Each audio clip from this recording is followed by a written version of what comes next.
સુરેન્દ્રનગર જિલ્લાના લીંબડી અમદાવાદ હાઈવે પર જનસાળી નજીક ગમખ્વાર અકસ્માત સર્જાયો. સુરેન્દ્રનગર જિલ્લાના લીંબડી અમદાવાદ હાઈવે પર જનસાળી નજીક ગમખ્વાર અકસ્માત સર્જાયો. અકસ્માત ડમ્પર અને લક્ઝરી બસ વચ્ચે સર્જાયો, જેમાં 2 લોકોના મોત નીપજ્યા. લક્ઝરી લીંબડી તરફથી અમદાવાદ તરફ જતી હતી ત્યારે બંધ પડેલ ડમ્પર પાછળ ઘૂસી જતા અકસ્માત સર્જાયો. અકસ્માતમાં 2ના મોત નીપજ્યા અને 20થી વધુ લોકો ઇજાગ્રસ્ત બન્યા. તમામ ઇજાગ્રસ્તોને સારવાર અર્થે 108 દ્વારા તાત્કાલિક અસરથી હોસ્પિટલ ખસેડાયા.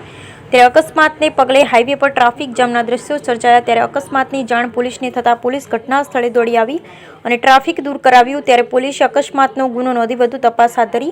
ત્યારે કહી શકાય કે લીંબડી અમદાવાદ નેશનલ હાઈવે પર અકસ્માતનો સિલસિલો યથાવત જોવા મળી રહ્યો છે.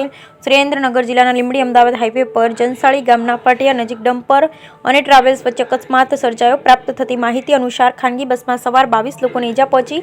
2 લોકોના ઘટના સ્થળે મોત થયા છે. ઈજાગ્રસ્ત પૈકી 12 મુસાફરોને બાવળાની ખાનગી હોસ્પિટલમાં અને અન્ય મુસાફરોને બગોદરાની સરકારી હોસ્પિટલમાં ખસેડવામાં આવ્યા.